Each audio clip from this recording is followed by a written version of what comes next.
E aí, galerinha, tudo bem? Estamos aí agora, com recursos no processo civil, onde eu venho construindo material nessa parte de continuidade do Direito Processual Civil 1.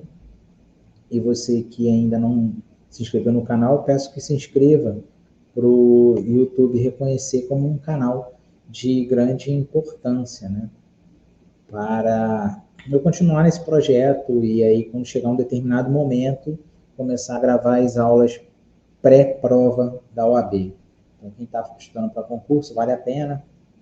Você que está estudando para graduação também, para poder trazer um pouquinho mais de conteúdo para vocês, tá? Então, sem muitas delongas, na aula anterior, nós estamos fazendo aqui uma playlist, então todas as aulas têm uma continuidade. Na aula anterior, nós falamos de sentenças, falamos de decisões, eu expliquei que de toda sentença cabe um recurso. Eu finalizei, me parece, com essa tela, falando de todos os recursos cabíveis no Código de Processo Civil, e aqui eu relaciono o artigo 994 do CPC. Tá? Agora, como é que nós vamos trabalhar com isso? Não adianta eu entrar em cada um sem antes explicar como é o procedimento de segunda instância. E nós temos que saber, falando de vara civil, por exemplo, cada tribunal de justiça tem uma certa quantidade de vara civil e isso vai depender da quantidade populacional daquele estado.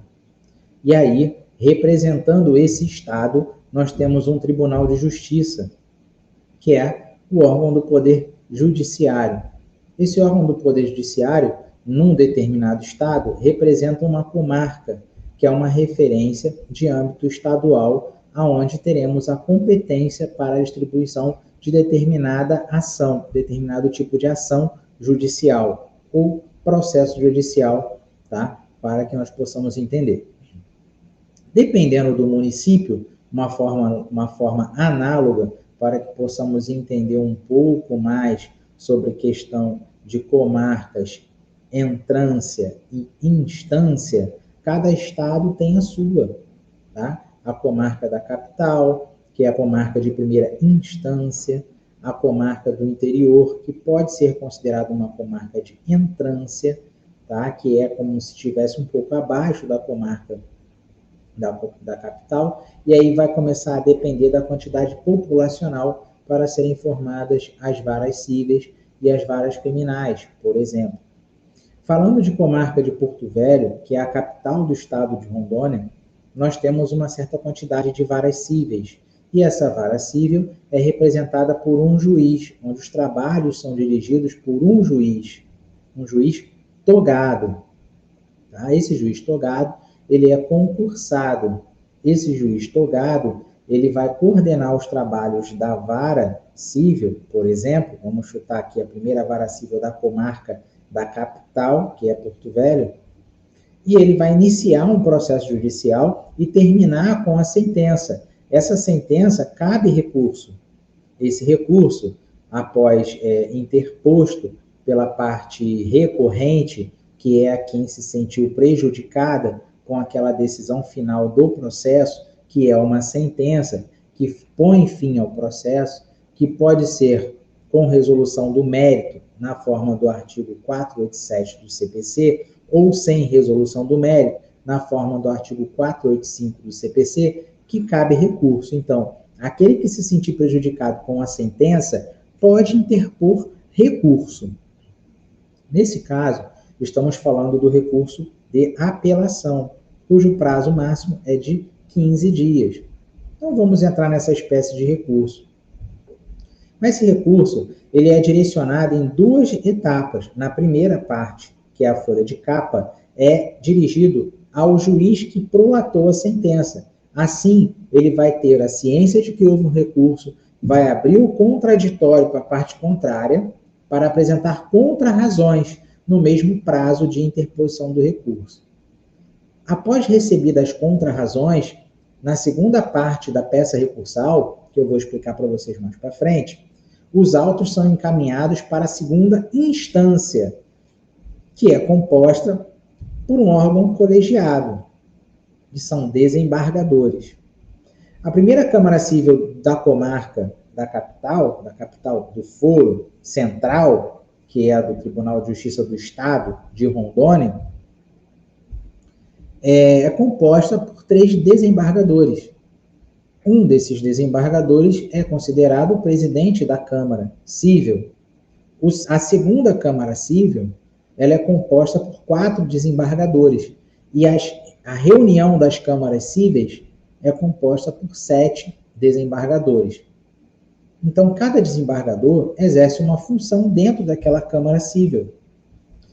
No ato da distribuição desse recurso de apelação que já sobe para a segunda instância com as contrarrazões, existe todo um trâmite processual de distribuição que nós vamos estudar logo abaixo. Tá? Então, nós temos que ter em mente que as peças recursais, os recursos, são cabíveis em sede de processo civil, são esses do artigo 994 do CPC, apelação, agravo de instrumento, agravo interno, embargo de declaração, recurso ordinário, especial, extraordinário, agravo em recurso especial, extraordinário, embargo de divergência. Agora, como é um processo que se tramita numa segunda instância, num tribunal de justiça, tá? E os meios de impugnações judiciais, eu vou destacar não todos os artigos, também eu não vou ler todos os artigos, eu vou dar só a palavra-chave e vou explicar. Vou ler algum caput, algum parágrafo para a gente poder entender e ter a cabeça mais aberta para a continuidade dessa apresentação, tá? Os tribunais, eles devem uniformizar jurisprudências e mantê-las estáveis, íntegra e coerente. O que significa uma jurisprudência, né? Na forma estabelecida e segundo os pressupostos fixados no regime interno, os tribunais editarão enunciados de súmulas correspondentes às suas jurisprudências dominantes. Ou seja, todos os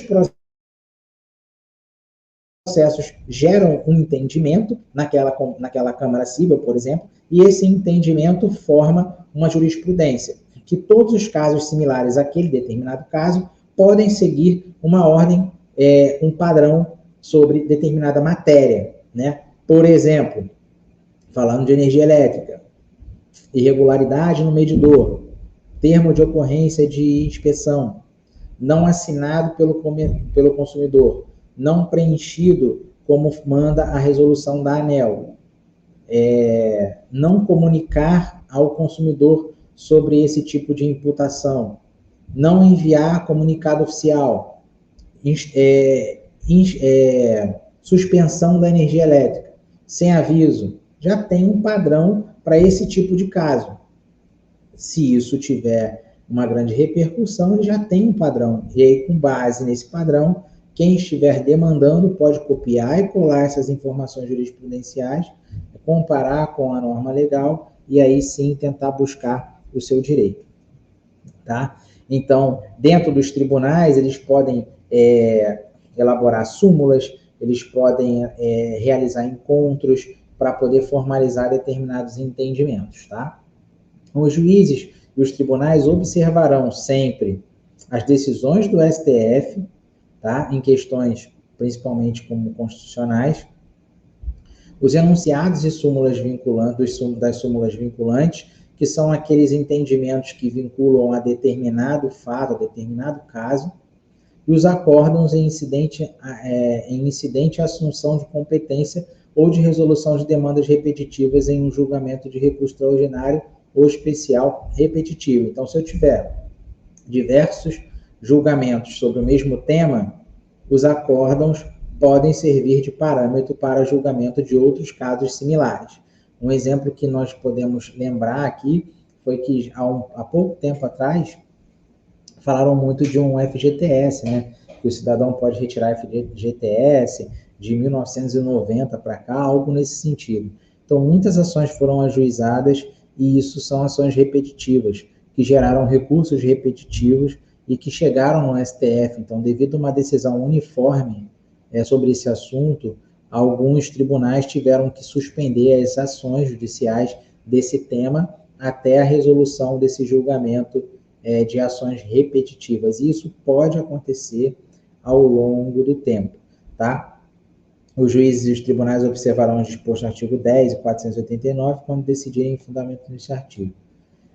Para fins desse código, considera-se julgamento em casos repetitivos as decisões proferidas em incidente de resolução de demandas repetitivas e recurso especial e extraordinário repetitivos. Se eu tiver muitas ações sobre o mesmo tema, como foi o caso do FGTS que eu acabei de citar para vocês, eu tenho um incidente de resolução de demandas repetitivas. Se eu tiver vários recursos especiais ou extraordinários, que são aqueles que atingem questões de normas constitucionais repetitivos, eu posso também ter um julgamento, uma decisão proferida nesse sistema, se for padronizado. Então, o que vocês precisam entender é que, se existem diversos casos sendo julgados em diversos tribunais, e principalmente no STF, os tribunais podem usar decisões para suspender o andamento processual ou julgar na forma que outros tribunais também estão julgando, tá certo? Então, far-se-á distribuição, ver que a distribuição, todo processo recursal, né, todo recurso que sobe para a segunda instância, é como se fosse uma segunda fase processual. Existe um trâmite processual, é um processo em segunda instância. Então, far-se-á uma distribuição, tá? É feita uma distribuição de acordo com o regimento interno do tribunal. Então, cada tribunal de justiça tem o seu regimento interno. Esse regimento interno faz tipo um organograma de distribuição e recebimento de recursos, observando-se a alternatividade de sorteio eletrônico e a publicidade. Então, o primeiro recurso protocolado no tribunal tornará prevento o relator para eventual recurso subsequente interposto no mesmo processo ou em processo conexo. Eu sempre, nesse caso, trago agravo de instrumento. Eu já expliquei na aula anterior, minha turma de Direito Processual Civil 1, eu também cito um pouquinho sobre situações de recurso, e se você não teve nenhum contato com relação a recursos até agora e esteja assistindo esse vídeo, eu posso trazer o exemplo aqui para vocês entenderem melhor como eu posso me referir a um juízo prevento, tá? Como é que é um tribunal prevento? Vocês sabem que de toda decisão interlocutória é aquela que não põe fim ao processo, cabe recurso. E o recurso é o agravo de instrumento, porque ele entra no meio do processo em andamento, discute-se a matéria na segunda instância, dependendo do efeito desse agravo de instrumento, o processo continua andando ou para.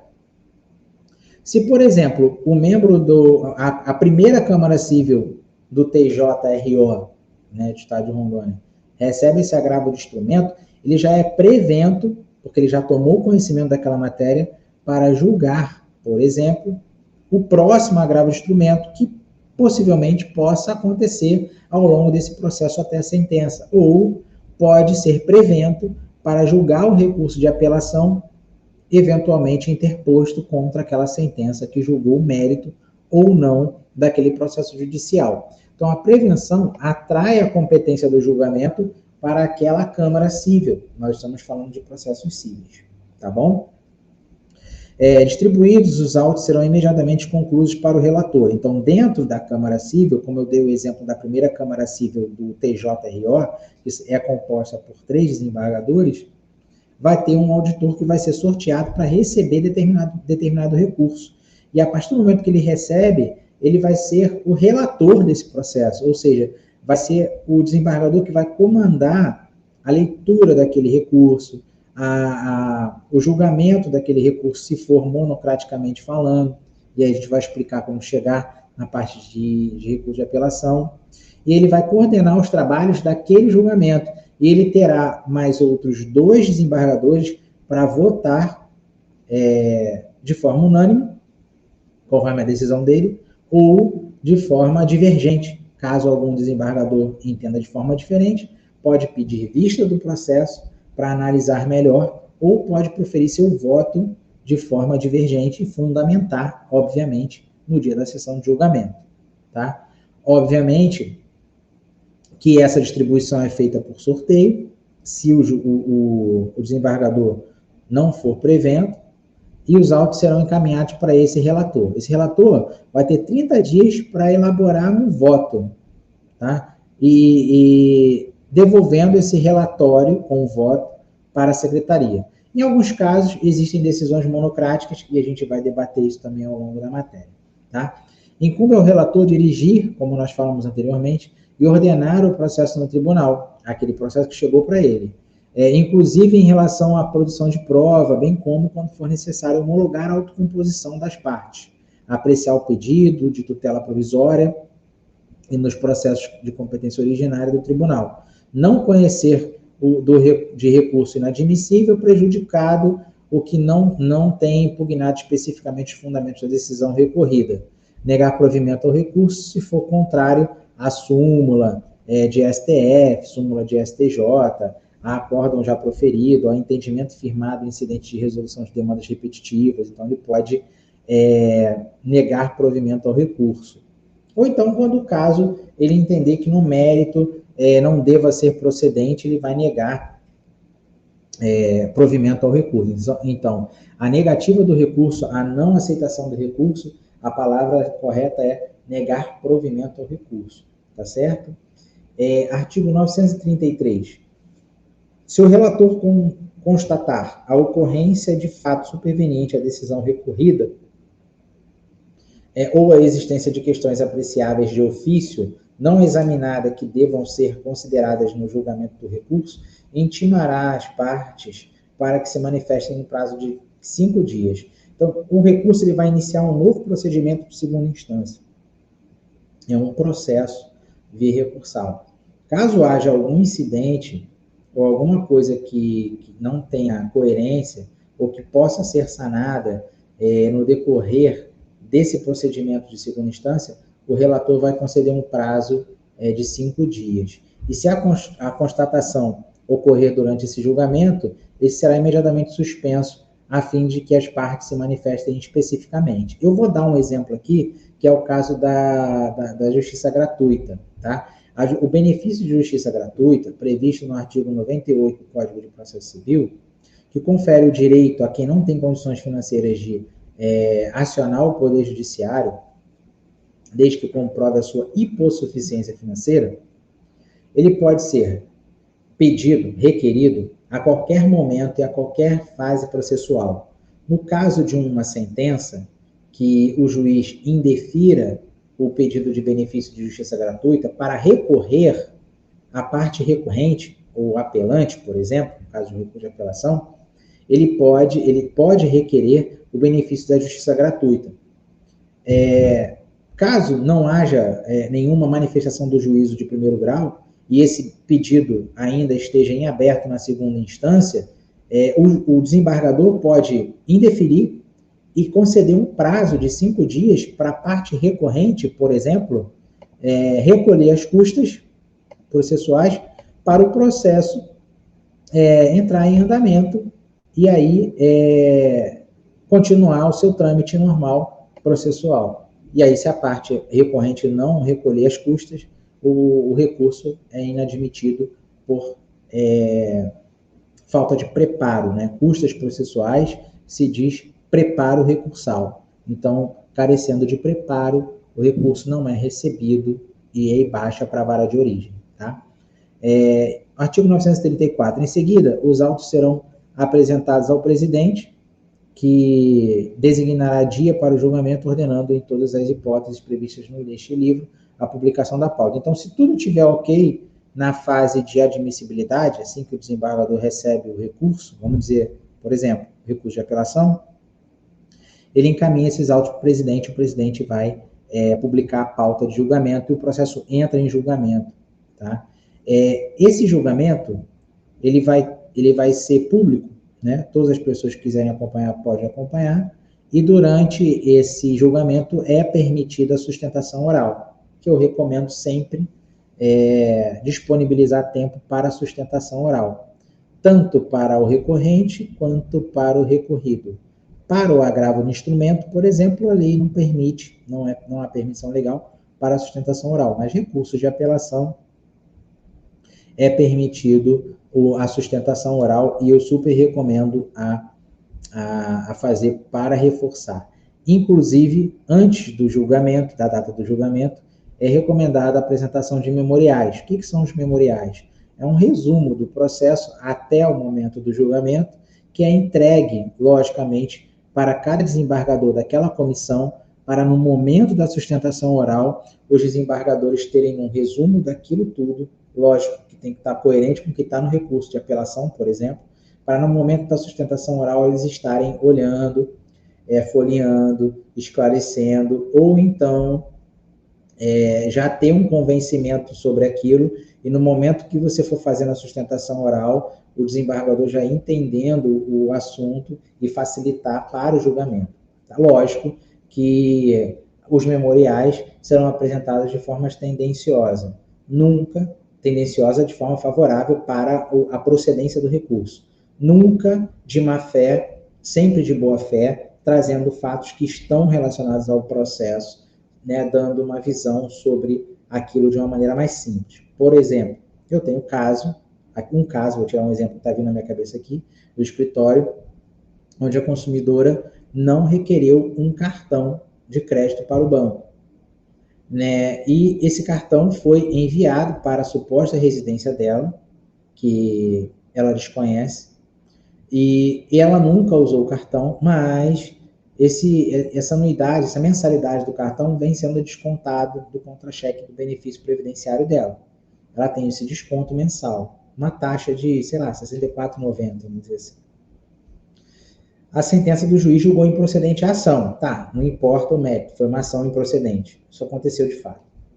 Nós estamos interpondo recurso de apelação. Eu nunca vou deixar esse recurso de apelação subir sem apresentar memoriais um dia antes da data do julgamento.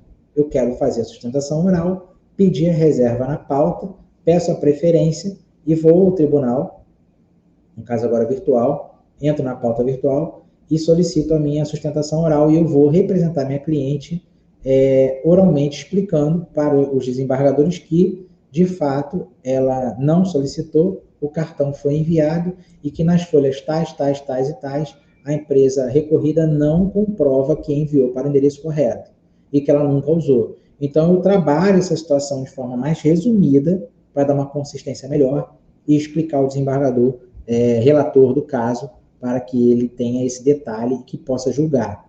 Lógico que eu vou pedir a procedência do recurso, mas ele pode julgar improcedente e ter, inadmitir, não acolher os meus pedidos do recurso e aí fundamentar até mesmo com alguma tese que eu tiver colocado no meu memorial. Mas eu vou dar um conhecimento mais próximo e concreto para que ele possa formalizar, possa afirmar o livre convencimento dele sobre o caso, tá? Então, é permitido a apresentação de memoriais um dia antes do recurso, para quando os desembargadores comparecem na Câmara Civil terem o resumo daquilo tudo na mão e facilitar o livre convencimento dele. Então, o artigo 943 fala o seguinte: os votos, os acórdãos e os demais atos processuais podem ser registrados em documentos eletrônicos inviolável e assinados eletronicamente na forma da lei, devendo ser impressos para a juntada aos autos do processo que este não for eletrônico. Todo acórdão conterá ementa. Ementa é como se fosse um resumo. Então, o acórdão vai ter todo um critério de fundamentação e a ementa é o resumo daquilo que está acontecendo naquele acórdão. Lavrado o acórdão, a palavra correta é lavrar, sua ementa será publicada no órgão oficial no prazo de 10 dias. Então, lavrado o acórdão, ele tem 10 dias para publicar. 943, eu pulei 3 artigos aqui. O agravo do instrumento será julgado antes da apelação interposta no mesmo processo. Então, se eu tiver da inicial até a sentença a interposição de um agravo do instrumento e esse recurso não for julgado e eu tenho uma sentença, e dessa sentença eu entro com uma apelação, eu uso o juízo prevento, que foi aquele que recebeu o desembargador prevento, a Câmara prevento, que recebeu o agravo do instrumento, e eu remeto minha apelação para lá. Se eu anexar a apelação e o agravo do instrumento na mesma Câmara e os dois não terem sido julgados ainda, em primeiro lugar, quem vai ser julgado é o agravo do instrumento e depois o recurso de apelação, tá? Por quê? Respeito uma ordem cronológica processualmente falando. Eu posso ter um agravo não julgado no momento de uma sentença de primeira instância? Posso.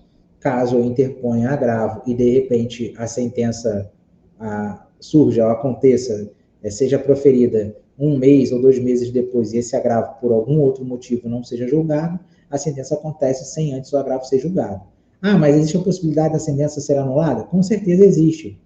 Tudo vai depender do caso concreto, tá? Mas o nosso legislador já previu isso e o nosso legislador dá ferramentas dentro do Código de Processo Civil para que possamos resolver essa questão. Parágrafo 1. Se ambos os recursos de que trata o caput houverem de ser julgados na mesma sessão, terá precedência o agravo de instrumento. Então, sempre antes, a prioridade do julgamento é do agravo de instrumento antes do recurso de apelação. Eu resumi, a gente fecha por aqui, essa parte dos processos nos tribunais, porque o que é importante vocês entenderem é, de toda decisão cabe recurso, de toda sentença cabe recurso. O órgão de primeiro grau, que é o órgão ACO, se chama ACO em latim, primeiro grau, é o órgão prolator da decisão originária do recurso. Após a interposição desse recurso, ele tem que ser revisto, a matéria deve ser revista no órgão de segunda instância, que é considerado órgão ad quem, que é de segunda instância, tá? Então, esse órgão de segunda instância, ele é composto por um colegiado, que é uma Câmara, falando de processo civil, Câmara Cível. No estado de Rondônia, a primeira Câmara Cível é composta por 3 desembargadores e a segunda por 4 desembargadores. E a reunião das câmaras cíveis é formada por 7 desembargadores. Cada estado tem a sua composição. Lógico que para um julgamento de um órgão colegiado, nós temos que ter a formação ímpar, para que não haja empate no voto, que tenha alguém que possa desempatar em caso de algum empate, alguma dúvida, tá? Então tem que haver pode ser unânime o julgamento, onde todos concordam? Pode, mas se houver algum caso complexo, o presidente tem que definir daquela sessão, tá? Então é importante ter um número ímpar para não deixar dúvida ou prejuízo ao julgamento. Essa é a importância de um órgão colegiado, onde desembargadores se manifestam de maneira a decidir o caso concreto dentro do seu livre convencimento. Então, o que vocês têm que saber é que a segunda instância no processo civil é composta por câmaras cíveis, tá? São órgãos colegiados. E a decisão da segunda instância é através de acórdão, que pode ser unânime ou não unânime. E aí nós vamos entender essa questão de unanimidade ao longo dessa apresentação. Beleza? Espero que vocês tenham aí compreendido. Vou deixar o número aqui na descrição do vídeo com relação ao nosso grupo de WhatsApp. Caso vocês tenham alguma dúvida, fiquem à vontade para mandar dúvida. Valeu? Então, muito obrigado aí pela atenção de todos vocês e até a próxima.